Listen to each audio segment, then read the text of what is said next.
This was a very topical issue when I was picking universities. Wondering the dating culture at Mac, how is gender ratio at Mac? How do I increase my chances of getting Peter George residence? What in particular did you not like about sales and trading? I honestly had no friends and it was just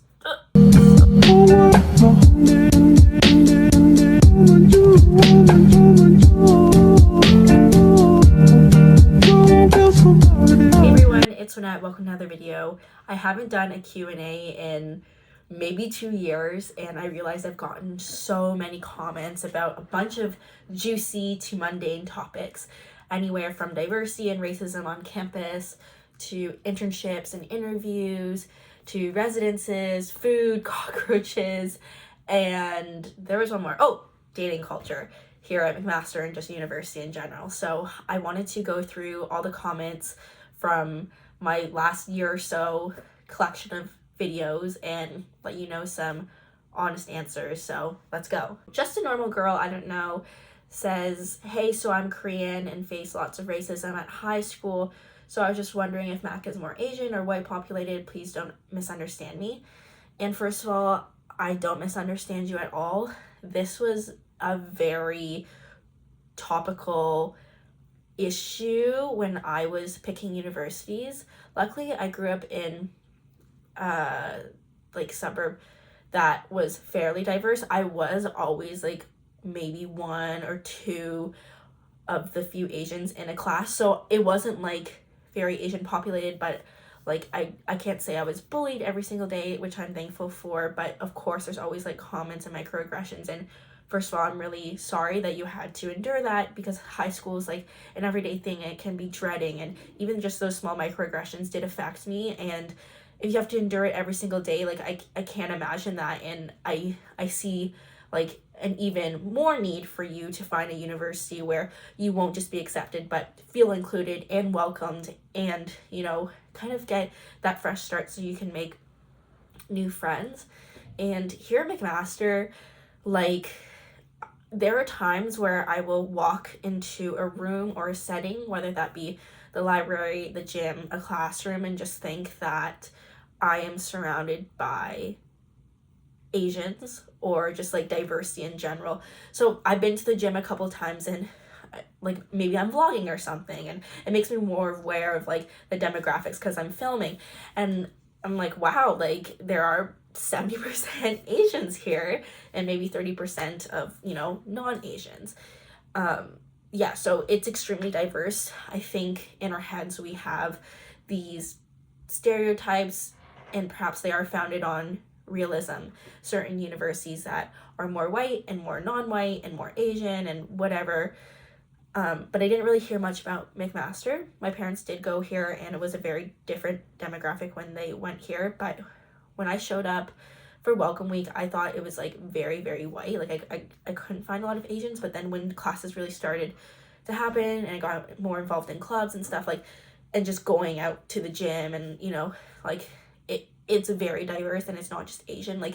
If I'm in a room, there's just a lot of diversity.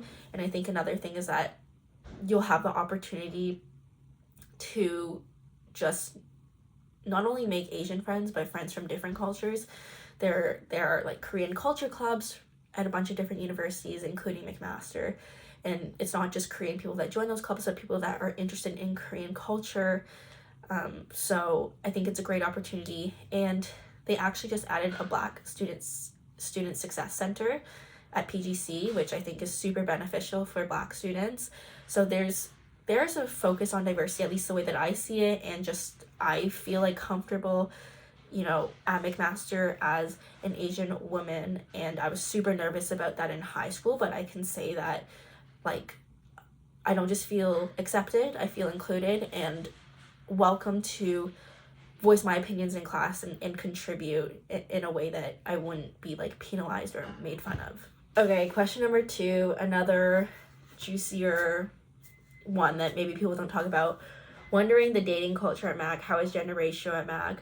So I think it's even when I'm in class or just on campus. I never think, oh, there's so many more females compared to males. oh my god, I don't like saying females and males, it sounds so scientific, but more women than men. Like, I think it is pretty even. According to statistics, I think the last time I checked, don't quote me on this, but there are slightly more women than men. But in terms of like how people date, I think Tinder is the way most people do it, or at least like just the people I know. I think we as a generation might be kind of scared to go up to someone and ask if you want to date. Like, from personal experience, you think someone is cute in your classes or wherever, then there's like a really good chance that you will find them on Tinder, and if they match with you, then you know, might get coffee with them and start something. That's how I've seen it, well, for me and then my friends. But then, you know, there's also always like parties in clubs. I don't know if you meet like a partner at those settings. I don't know of anyone who has, but perhaps that's a thing. And I think a really big one is clubs and like mutual friends. That's like more, I guess, old-fashioned way. I don't know anyone from the top of my head that has found a partner through that avenue. But there are many. However, I would say the most common is that you met on Tinder or Bumble, and that you might have seen them around campus before, thought they were cute, didn't want to talk to them, and then start your conversation online. Number 3, this one is diving into another topic that is kind of juicy. What in particular did you not like about sales and trading? I know you said the hours were tough, and I totally understand if it's too much to respond on a public forum, but just wondering, and good luck with whatever is next. First of all, Elsa, thank you so much for giving me the opportunity to answer this question. I think, you know, you might think you know why I didn't like sales and trading and working in finance in an investment bank. And it seems so weird to say that because I only did 2 internship terms there. So it was like maybe only 8 months in total, which is not a lot, but it was enough for me to know it wasn't for me. And I think the defining thing is culture. I did not like the culture. I think not just because I am an Asian woman and I was put on one of my internships, I was put on like a particular team that was like not very diverse at all. And then there was another team that was more diverse. First of all, I don't think I was extremely interested in the work. I think I got into it because I like stocks and I like news. But to be honest, and I hope this doesn't make you think less of me, when I was interviewing for the first time for sales and trading, I thought it was almost like a hedge fund. I thought people that work on the trading floor of investment banks managed massive amounts of money and traded for their own profit. But that's absolutely not what they do. Essentially, people on sales and trading floors help facilitate such trades for hedge funds. So you don't necessarily take a position and try to make money. You make money based on commission. You don't make money based on trading choices, for the most part, generally. And so, first of all, it wasn't even of interest to me, really, the work. But then, you know, I did find parts of it interesting, but I think the biggest thing was just like the culture and just feeling so isolated. As I said before, I grew up in a fairly diverse suburb where, you know, luckily I didn't face daily racism. So, not to say I faced racism on the job, because I didn't really, but it was just like, honestly, like looking through a window and I could not relate to the team or the clients. A lot of them went to private school, or a lot of them, you know, went golfing. And I know that's like such a stereotype, but it's true. Like, I just didn't relate to the lifestyle and the upbringing, and I found it very difficult and very uncomfortable day to day. So, you know, I'm very outgoing and I like to share my opinion. I have a diversity of thought. Like, I like to bring up new ideas or say like this isn't efficient, and so I felt isolated, not just because of the way I looked, but I guess maybe like the way I thought. Like, I felt like a troublemaker on the job. But anyway, this is not to turn into a rant. Essentially, it just wasn't for me. And I'm so proud of myself for recognizing that and deciding not to go back, because I think it's so easy, you know, with the money you're making, the prestige that it is, that you can, you know, just go back and suck it up. And I think there's also privilege in the fact that I could, you know, take my chance and find something else, considering that, you know, my financial situation is pretty good, and then my parents supported me in finding something else, and I'm happy to say that I actually landed a big tech opportunity, and that is what I will be doing next. So if you feel like this isn't a place for you and you have the means and support to look for something else, I think you should definitely do it, because you will land an opportunity. Question number 4. This was recently, this was just 4 weeks ago, and Tommy asks, which bank rescinded the offer? I feel scared, because Tommy mentioned that he landed an internship at a bank, and I mentioned that I had a offer rescinded, but I actually had an offer rescinded from a big tech company that eventually got back to me, and I will be joining them. So for the most part, I think like banks don't necessarily rescind offers because they're a lot more stable than tech. But if you are recruiting for tech, I'm sure you might have seen on LinkedIn, like a lot of rescinded offers or like paused offers where you're kind of just hanging in the balance. But if you work in finance, one of the benefits is that for the most part, your offer will stand. That's not to say that you can't be laid off there. But I think rescinded offers are a lot less common for in banking and in finance than in tech, for obvious economic reasons. Okay, next I got so many questions on how do I increase my chances of getting Peter George residence. If you don't know, Peter George is like McMaster's newest residence. I was the first one to live in it. So if you live at 705, that's me. That was me. And if you see like a rip on the wall, that was me and my poster. Sorry about that. But, you know, in order to increase your chances of getting Peter George, there are a few things that you need to know. First of all, Peter George has 2 room types, 3. So there's a super single, a single, and then a double. So because at McMaster you don't rank buildings, you just rank room types. Those are the 3 ones that you can rank to increase your chances of getting Peter George. Now, another thing is that you should not choose an LLC. An LLC is a learning living community, or living learning community. One of those, whatever. If you choose an LLC, you will 100% not get Peter George, because Peter George does not have an LLC. So, for example, there was like a health and fitness LLC. I love fitness. Maybe I'm not the healthiest, but, you know, I like to work out. If I chose that LLC, I probably would get put in McKay, because McKay is where the health and fitness LLC is. You would have literally like 0 chance of getting put in Peter George because they have no LLCs. LLCs, like, you really got to think, is being in an LLC important to me, so much so that I might be like tying myself down to a specific residence?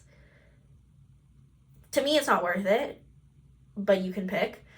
And then the third thing is, do not choose a residence with, or do not say you want like a substance-free or quiet zone, because Peter George is not substance-free and is not a quiet zone. You know, that being said, it's not like it's like rampant. Is that the right word? It's not like full of like drinks and drugs, and it's not like screaming loud. Like, it's still like a respectful residence that complies with, you know, underage drinking and all that stuff. So to be clear, if you're a student that's incoming at McMaster and you want Peter George, you rank super single, single, or double. You do not pick an LLC, you do not pick a quiet community, and you do not pick a substance-free community either. Now, the fact that I'm saying this, maybe more people will learn the trick. That's what I did. Good luck to all of you, even if a bunch of you know my secret now. This question is about sales and trading interviews, which honestly, just, I'm so happy I don't have to do those anymore. But Anya asks, I just wanted to know, where did you get your investment banking sales and trading deck test prep questions that you mentioned in the Goldman Sachs interview you did? So I use this sales and trading deck for my interviews at Scotiabank, RBC Capital Markets, TD Securities, and Goldman Sachs. It is actually Western Ivy's sales and trading club question deck, so you can just find it. Shout out to you guys at Ivy. This was the deck that I used to prepare for behaviorals and technicals. There are 50 behavioral questions, 50 technical questions, and in my experience, they are bang on. They are great. They help prepare me, and I didn't do every question. I think you kind of know which questions you will be asked. Like if it's so complex or very specific, I wouldn't really recommend you prep. Like there are some basic questions like pitch me a stock, tell me about yourself, like those questions that you'll be asked. I mean, if you have time, you can do all of them. But yeah, I use the Ivy Sales and Trading deck from the Sales and Trading Club over there. And shout out to like 3 guys that I worked with over the summer that are now in that club. So cheers. Now Abdullah here has a question about interviews. So this was on my networking video, 12 Steps to Land an Internship. And he asks, like, how do you perform well in an interview or prepare for it? Everyone says you get better at doing them more, but it's not like interviews are, easy to come by, so you got to make it count. And the thing I realized with interviews, well, let me tell you a little anecdote. I did an interview with an investment bank, and I was really close with the recruiter. I still am. I didn't even make it through the first round, and there were like maybe 5 rounds. I didn't make it through the first round, and she came back to me and said, we felt like you were reading from a script. And I did prepare vigorously for the interview, so I did have questions written out. She's like, we couldn't see your bubbly personality. We couldn't get a sense of who you were. You really just sounded more like a robot. And I really took that advice to heart. In my interviews after that, I more just prepared for the interviews with like point form. So if it's like tell me about yourself, I might have like 6 points that I want to run through, and that's talking about my education, my interest in the job, some extracurriculars I have. So you just write point form, loose points, and then allow yourself to freely like talk through them, show your personality, and don't ever block it off, because at the end of the day, like interviews are kind of a vibe test in my opinion. Like you don't know if someone's going to be amazing for the job through an interview unless it's like a real technical interview. Like I'm sure like STEM interviews are very different. But like for a lot of business jobs, it's like, is this person curious, coachable, and can I vibe with them? Like, will I be upset if I have to sit beside them 8 hours a day? So that's kind of what I always think, and I try and show that, yes, I'm very coachable. I may not know everything that there is to know about this job, and that's fine because I am a student. But regardless, I want to be seen as someone who is coachable, curious, and honestly fun. This one is about coffee chats. Sarcasm says, if you haven't already, can you do a video on the coffee chat itself? Like talk about how you would go from a coffee chat with alumni to your school, to the actual recruiters of the job. Talk about specific things that you want to say in the chat and how to effectively do it where people refer you. So first of all, I used to go into coffee chats with the ending question being like, can you refer me? And honestly, now looking back, that's extremely awkward because you just met someone and you're asking them to refer you. Like, I don't like that. And when people ask me for that, it's kind of like, so I don't think you should go in with that mentality. That being said, like, people will always refer you, or not always, but speaking for myself, if I work at a company and I think someone's good and I chat with them, I will just refer them without them asking. I don't know if that's just me, but in some companies, you actually get a bonus if you refer someone and they do get hired. So I don't know if you necessarily have to ask for that referral. I did go into great depth in my 12 Step to Land an Internship about what you should talk about in your coffee chats. There should be like half more personal questions, maybe talking about, oh, I saw you were on the McMaster football team. How was that? Oh, you went to McMaster too. I really enjoy it. How did you like it when you were here? Oh, you're from the same hometown as me. Like, how did you end up at McMaster? Like, there are those sorts of personal questions, and then there's, more professional questions that you can ask. Like, the boring ones are, what is your day-to-day like? What strengths and weaknesses would someone in your position have? Or, something like that. But, like, maybe doing some research, like, oh, for example,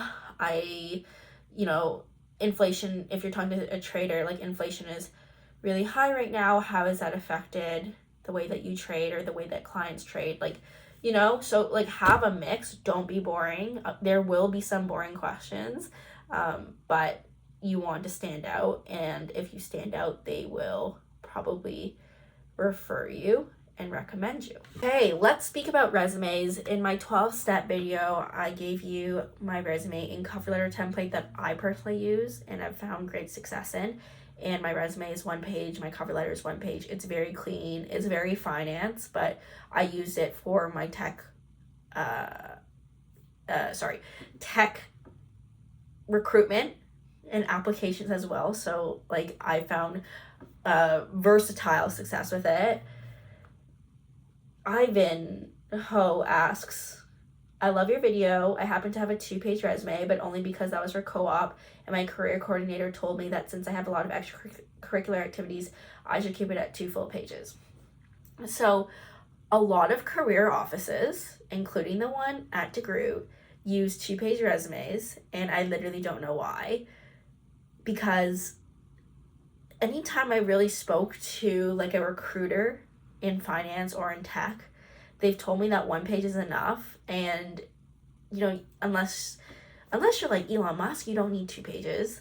For me, like I have a bunch of extracurriculars as well. Like I do YouTube, I have a radio show, I teach fitness, you know, alongside various work experience, and I can keep it to 1 page. I think 1 page just helps. It's like, maybe in the past it was like 2 pages because I used to have a 2-page resume, but I think now just with like LinkedIn already showing your experience and like applicant tracking systems and just the fact that like people do not have the greatest attention span nowadays, like it's my personal opinion that no resume should be more than 1 page, especially if you are a student.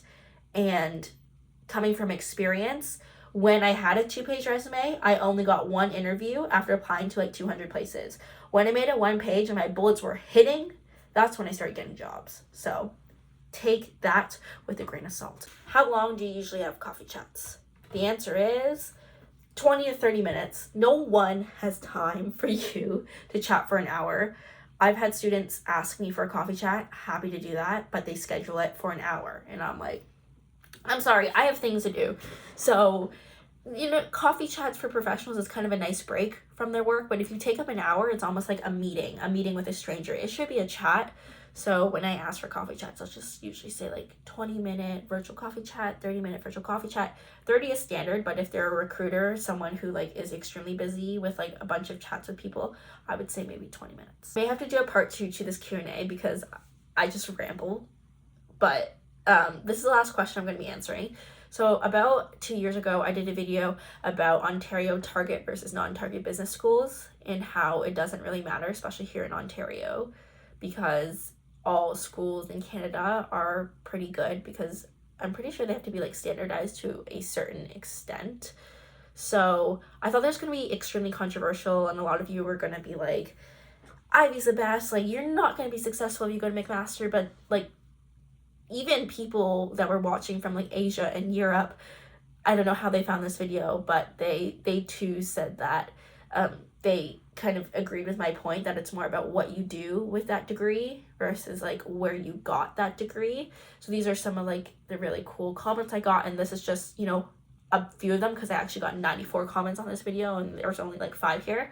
But essentially, you know, after recruiting for finance both in Toronto and New York and landing a variety of offers in both locations, I can say that I really don't think it matters like at all. It's about what you do with it. Now that being said, like I think you do have to choose from the upper rung. Like I think there's a big difference with like a really not very known university in Ontario versus, you know, picking among a really big name like McMaster. And DeGroote may not be, you know, the top business school, but it is still McMaster. And I think that really benefited me when I was recruiting for New York. At the same time, you know, knowing that I didn't want to do finance and having to start from scratch with McMaster on my resume, when recruiting for tech, I did not see any barriers when recruiting for tech. In fact, like tech cares a lot less where you go as well. And I think because McMaster's engineering school is really good and a lot of the engineers work in tech, I benefited well from the McMaster name. But, you know, regardless, like it's really just about networking and, doing things like YouTube or showcasing your personal brand through extracurriculars. That's at least how I found it. And I strongly believe that if you're a university student right now, like, absolutely shoot for the stars. If you have amazing grades, like, apply to amazing schools. And that's exactly what I did. Now, don't feel like you have to go to the number one ranked school if you feel like internally it's just not a right match for you, or you are apprehensive about the diversity statistics, because that was a big thing for me. Like, oh, these are great business schools, but will I feel included? It was kind of like a toss-up, and ultimately I went to the school that I felt like I would feel included, I would thrive and be happy, and I absolutely am. I have a radio show, do YouTube, teach fitness, and I would have never done these things if I was in an environment where I always felt less than and isolated. So at the end of the day, shoot for the stars, go apply to great and good schools, and pick one where you think you'll be happiest, because that is where you will succeed. Now I'm editing right now, but I just had to include this one last comment.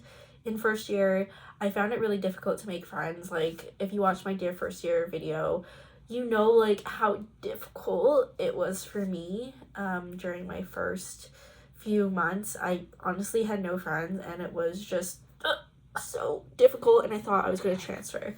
But I put the sign on my door that said knock for chocolate, and it helped me to just increase my sociability and meet a bunch of new people.